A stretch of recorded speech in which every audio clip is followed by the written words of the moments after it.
Stand by to launch FanStream Sports. 3, 2, 1. Let's start. Hello, sports fans. Welcome to FanStream Sports.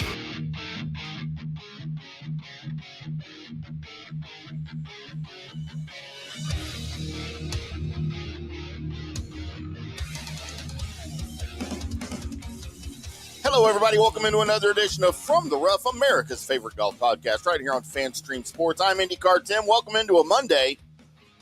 If it's Monday and it's From the Rough, that can mean one thing and one thing only. That being that it's time for your From the Rough Monday recap. It's the Butterball / Butterfield Bermuda Championship. We've got Rory McIlroy winning the whole damn thing over in Euro country on the same day that Matt Fitzpatrick adds another win to his European resume. We've got Justin Thomas injury news. It's not so good if you're a JT fan. And could Tiger Woods join, as I have speculated all along, and everyone said I was crazy, which I am, but give me credit where it's due. I mean, it hasn't happened yet, but there is talk that Tiger Woods could join the PGA Tour Champions and be in the mix for that. And I've been saying for 2 years at least, 3 years at least, how much fun it would be to watch him over there. And the consensus was that just it would be pure domination and that it would be not fun for the rest of the guys. And I don't know that that's true, but we'll talk about that a little bit later in the show. That's what we call a tease in the radio business, boys and girls. We'll talk about that here in a little bit. I wanted to start with the Justin Thomas news before we get into Dubai, the Bermuda Triangle. Hope you watched my preview show Wednesday. That went pretty deep into Bermuda Triangle talk and how many guys are we going to lose this week on the tour from getting lost. And I don't know, maybe we did. I haven't heard anything official, but doesn't mean it didn't happen. But let's start with a little bit of Justin Thomas news, as he is going to miss the start of the 2026 PGA Tour season after undergoing surgery to repair a disc issue. He had microdiscectomy procedure. I'm sure I nailed that. To repair a disc injury, and he's going to miss the start of the 2026 PGA Tour season, as he announced on Friday. He had a disc injury. He's been causing him pain, nagging him in his hip, I guess, over the past few months. He's already been discharged from the hospital. He posted a video standing up, which is brave, which would tell us that he's recovering quite well already from the procedure. He didn't set a timetable for his return. He noted that he will miss, though, definitely the start of the 2026 season at a minimum. His quote was, quote, "My next few weeks will be a lot of resting before the rehab process begins. I have a great team behind me who I fully trust to get me back to a better place than I was before. Before you ask, I'm not putting any tournament on the calendar or specific time for returning. While I will miss some events in the beginning of 2026, I want to be very smart and patient in letting my disc fully heal so it isn't an issue again. I'm very lucky that the game of golf always allows us to play at a high level for a long time, and that's what I plan on doing. This procedure will allow me to do that injury-free in the future. Knock on wood. Can't wait to see y'all back out there." End quote. So, yeah, that was something he posted on his X account. If you want to go check that out, I'll put a link to it in the description of the show here. But we've already got a 2026 season starting later than usual after the Century was canceled due to the drought conditions in Hawaii. Or if you're my late great father, Eddie Joe, who was born and raised in East Texas, Hawaii is how it's pronounced, I guess, over there in the Piney Woods. So again, he didn't set a target date for the return. He said he's going to be patient. He's playing the smart game, right, guys? That's all what we all want him to do, play the smart game. So along with missing some PGA Tour events, though, he won't be able to participate in the upcoming Skins game on Black Friday. Of course, he was scheduled to compete with Keegan Bradley, Tommy Fleetwood, and Xander Schauffele at his Panther National Golf Course in Florida. A replacement for Thomas was not immediately announced as of the time I am recording this on this Monday, but we will update everybody. Make sure you follow us on social media at From the Rough PGA. I am at IndyCar Tim. Johnny is at Jay Gerber PGA Pro. Make sure you follow us on social media, and you'll get all of those updates here for JT surgery and all of those things. He's also going to miss the start of the TGL season, which begins December 28th in its second year. So, you know, if you're a fan of that contraption, I feel for you, but you won't see him there. And I may give that thing a try. I might give that one a little bit of a try going into the second season. Maybe they've fixed some of these things, and I don't know. We'll see. But everybody think the good thought for Justin Thomas. Reach out to him maybe on social media if you follow him, and think the good things, the good thoughts for him for a speedy recovery, get him back on the course as soon as possible where we need him. Let's move into some of those boys that were out there in Bermuda and the Bermuda Triangle. As I posed the question on Wednesday, why in God's name are we sending our golfers to Bermuda to play golf when we have plenty of golf courses here in the mainland of America that are just dying to be played, that are in much safer situations than being out and part of a triangle. Literally, it's in the description, the Bermuda Triangle. Whether it's a plane or a boat, you got about a 90% chance of disappearing and never coming back, according to my mathematical equations. Cannot substantiate that on paper, but that is just my thoughts. Don't know why we got to go to Bermuda, but we did. And Adam Schenk is thankful that we did, because, you know, the first is always the hardest. And in his 243rd start, Adam Schenk can finally say that the hard part is over, as he is officially a winner on the PGA Tour, outmaneuvering the field at a blustery Port Royal golf course. He claims the 2025 Bermuda Championship by one stroke over Chandler Phillips at 12 under. The weather did not permit the scoring, thank goodness, to get to where a lot of people had predicted in the 20 under range, 25 under range. That's not good golf for anybody. 12 under, I can accept. That's and it was a fun tournament to watch for sure on TV. Schenk was forced to make a 5-foot par putt on the final hole to fend off Phillips and become the 16th first-time winner on the PGA Tour since in 2025, amid a week where he was striking some putts with one hand and backing off due to discomfort over his golf ball. Schenk summoned the fortitude to fight through the demons and into a new class. With his maiden victory, Schenk secures his playing privileges on the PGA Tour for the next 2 seasons.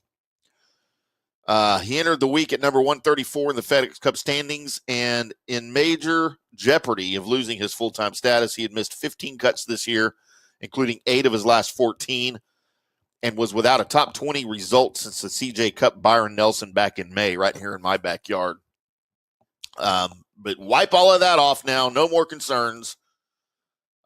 Instead, he will not only find himself in full-field events in 2026, but also tournaments like the Players, the PGA, and the RBC. He moves up to number 67 in the FedEx Cup standings and could find his way into the first 2 signature events should he climb inside the top 60 by the end of next week's FedEx Cup Fall Finale at the RSM Classic. Schenk said, quote, "I started to play some better golf over the last 4 months. I always had a little bit of the belief there.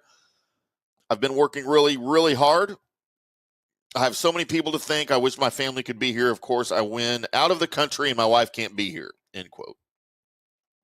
Well, he's got the win under his belt now, finally, family or no.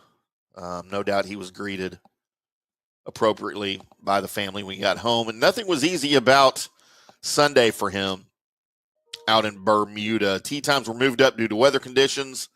He was forced to deal with wind gusts of up to 40 miles an hour as players struggled to fight proper golf shots and withstand what Mother Nature had planned. And that is the danger. We talked about it on Wednesday of going to Bermuda, a place like Bermuda, in the middle of a triangle, in the middle of a supernatural phenomenon out there.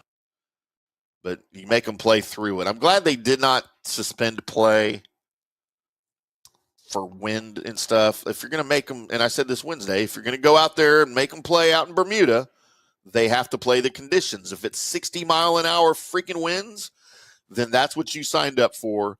You got to play it. So, safety be damned. Let's just send them to Bermuda to play. In what I'm sure will not be the last time they go to Bermuda, as it's under contract for a few more years. But I don't have to like it. I just have to watch it. Schenk was not fazed. Well, he was a little bit, but not massively by Mother Nature. He started his day in relatively mundane fashion on Sunday by making one birdie and 8 pars across his front 9. His scoring chances were pretty rare. He did well to keep himself out front to avoid any mistakes that would prove costly. He played smart golf. He played, I don't want to say boring golf, but he definitely played it safe, which in the long run was the right thing for him to do for sure. So a big day for Adam Schenk. We won't get into the full field recap here for everybody because we've got a lot of stuff to cover in a short amount of time here. But congratulations to Adam Schenk with his first win under his belt out there in the Bermuda Triangle. We're going to call it the Schenk Triangle now. I don't know. He didn't do that for last year's winner, but it is what it is. Congratulations, Adam Schenk. Throw him out a congratulations on social if you follow him. I don't know why I'm telling you guys to talk to all these golfers all of a sudden. I don't think I've ever done that before.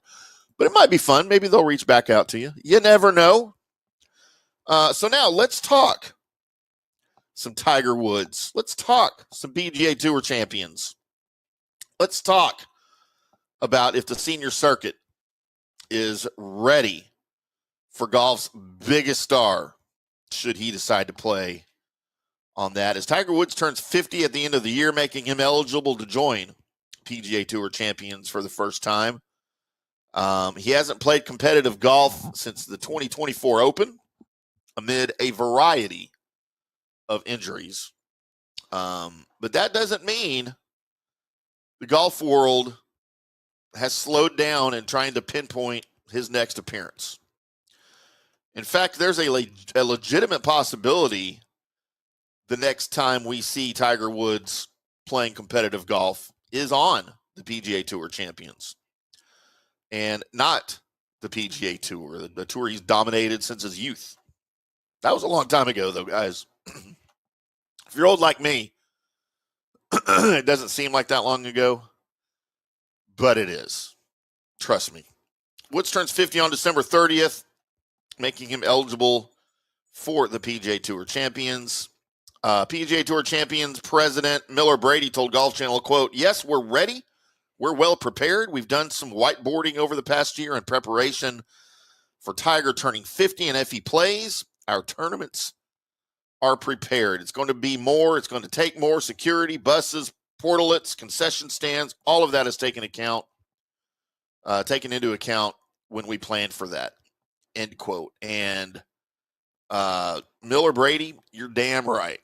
All of those things, quadruple your your existing capacity.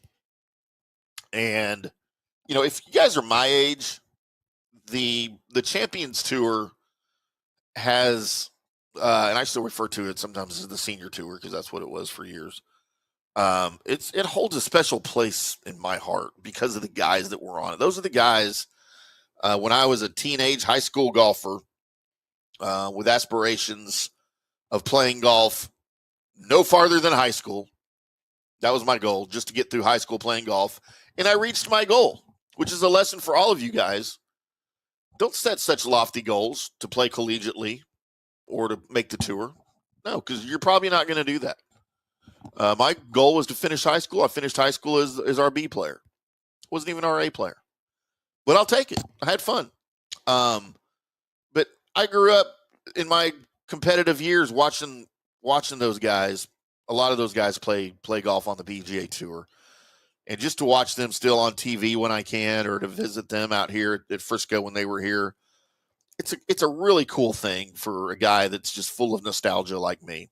And if you're anything like me, it's something fun. And that's, Tiger joining that tour, a tour that's not nearly as demanding as the PGA Tour, for a lot of obvious reasons.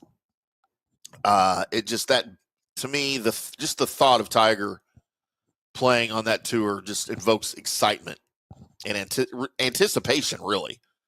And we don't even know if it's going to happen. Of course, he announced back in October that he required his 7th back surgery due to a collapsed lumbar disc. There's no timetable for his return as of that time. He was already recovering from a ruptured Achilles tendon in his left leg, which occurred just before the 2025 Masters. So he was laid up with all sorts of ailments. His body is not cooperating with him, as he has not been kind to his body over the years, as many of us haven't. Woods has not played in an official event since the 2024 British Open. He did tee it up at the PNC Championship last December alongside Charlie. The duo lost in a playoff. The 36-hole scramble grants Woods and other players the ability to use a golf cart, a feature that is also allowed on the PGA Tour Champions at every tournament. So when I say it's not nearly as demanding physically, that's a lot of it right there.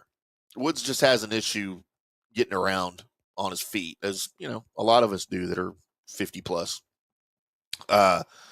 In 2024, of course, he played in all 4 majors. He finished 60th in the Masters, missing the cut in the other 3. It was clear that the greatest struggle was walking the courses.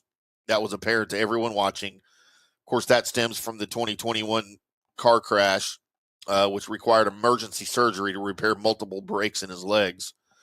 And he's just never, as you would expect, never been able to come back from that, to recover fully from those. And I mean, it was wicked.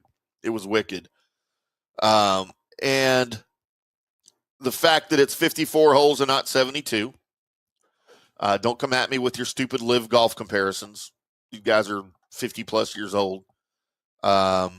So with one less round to play, less stress on the lower body from the use of the golf cart, Woods, I think, would be able to seriously compete on the PGA Tour Champions when he decides to tee it up between majors. So, man, the excitement in that is palpable. And that's something that gets my golf pants tight. Because that would be incredible. TV viewing would go up. Of course, attendance would go up.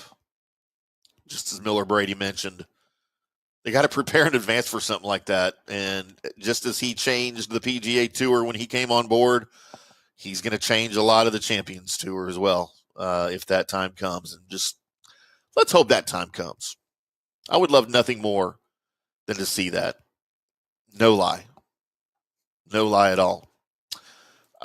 Let's talk now a little bit about Rory McIlroy back in the news as Rory wins the 7th race to Dubai, his 7th race to Dubai title, on the same day that Matthew Fitzpatrick claims the DP World Tour Championship for 2025. I didn't watch too much of this. I did watch the highlights, because who's not going to try to watch as much Rory McIlroy golf as you can? I will, for sure.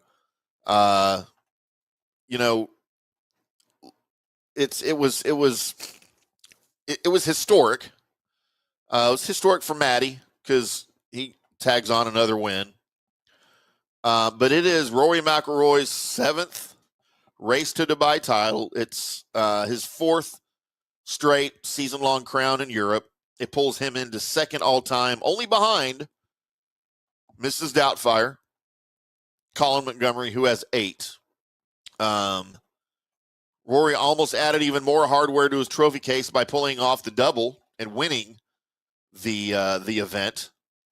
But despite an eagle on the 72nd hole, he fell on the first playoff hole to Matt Fitzpatrick, his Ryder Cup teammate, fellow European. The Englishman carded dueling 66s over the weekend to traverse his way through the peloton by tournament's end and finished with his 72 holes at 18 under. A par on the first extra hole, the par 5 18th, was all he needed to fend off McIlroy, who was probably tired at this point and really only had his brain set on that title. But, man, Rory's a competitive guy, and no doubt he wanted both. Fitzpatrick said after the event, quote, "It means the world. I struggled at the start of the year, obviously, and it turned around in the summer.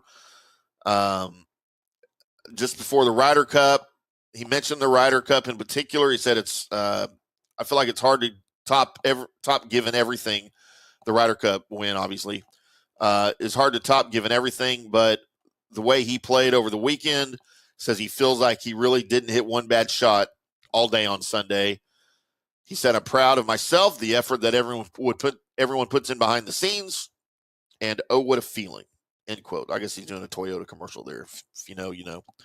McIlroy appeared to have the tournament under control, walking off the par 4 11th with a 2-stroke lead, 7 to play, getting as deep as 5 under in his round at that stage. But he began to take on water, adding squares to his scorecard, number 12 and number 16. Bogeys, he fell off the pace there. Fitzpatrick continued to scratch and claw, reminiscent of his year as a whole. A hefty diet of pars in the middle of his round preceded a flurry of a finish as Fitzpatrick rolled in respective birdie efforts from 9 feet and 25 feet on numbers 14 and 15 to propel himself towards the top of a crowded leaderboard that featured the likes of Tommy Fleetwood, Ludwig Oberg, and Laurie Cantor. All of those could do no better than 17 under. Fitzpatrick found himself in a position to seize the moment on the final hole. Getting up and down from the right of the green, he posted 18 under as McIlroy watched from the right side of the fairway with a 5-wood in hand and an eagle on his mind. McIlroy feathered his 5-wood to perfection to set up a look for eagle. After getting a teach from his young playing partner, Rasmus Niergaard Peterson, McIlroy marched his putt and marched to the hole to pick up the ball from the bottom as he once again found his best at the right time. It didn't go the way Rory wanted to, obviously, in the playoff, but he does inch even now closer to golf immortality with 7 race-to-buy titles under his belt. The Grand Slam champion now has an award named after him. He moves past European legend Seve Ballesteros' 6 titles and directly into the rearview mirror of Colin Montgomery. Montgomery's record of 8 included a streak of 7 straight from 99 to 2005. McIlroy finds himself amid a heater of his own, donning 4 crowns in a row dating back to 2022. He appears intent on giving it a go as he shows no signs of slowing down in the late 30s of his career. And what a joy it is to watch McIlroy, even over in Europe. Of course, it's fun to watch him here, but that's, closer to home for him. And if you guys haven't given the DP World Tour a chance, I beg you, if you're a fan of golf, go check out that DP World Tour. We're going to be talking about it much more here on the show in 2026, along with the LPGA, the Korn Ferry Tour. We're going to broaden our horizons, broaden our expanse here on From the Rough each week, talking about the winners, previewing the tournaments, congratulating the winners, getting some of these names out there that you may not have heard a lot of before. For that very reason, because these are the up-and-comers. These are the guys that deserve just as much recognition as your regular PGA Tour winners. With all the crossover we've got in the tours these days, why not? More content, right? That's what everybody wants. More content. But, yeah, there was your weekend in golf. A lot going on. Justin Thomas surgery. Tiger Woods to the PGA Tour Champions, ? Rory and Maddie winning. Adam Schenk winning for the first time. Just a great, great feeling this weekend in golf. Couldn't be better as we head into the final event for FedEx Cup Fall, the RSM. We will preview that for you on Wednesday, 5 o'clock Central on FanStream Sports. right here on From the Rough. We appreciate everybody tuning in. That is going to do it for us today. Want to thank everybody that watched live, everybody that's listening to the recorded podcast, and everybody that makes From the Rough part of your day. Make sure you tune in. Make sure you go to FanStream Sports. Find all of our great shows, all of our golf coverage over there on the front page. If you're in Tampa Bay, if you are in Ohio, or thereabouts, if you're in Texas, we got a page for you at fanstreamsports.com covering all of the local pro and college teams in those regions. If there's a team we don't cover that you would like us to, info at fanstreamsports.com. I would be happy to cover it for you. Just let me know who you want me to write about. Just tell me, and I'll do it. I'm easy. It's true. But until Wednesday, boys and girls, y'all keep hitting them straight.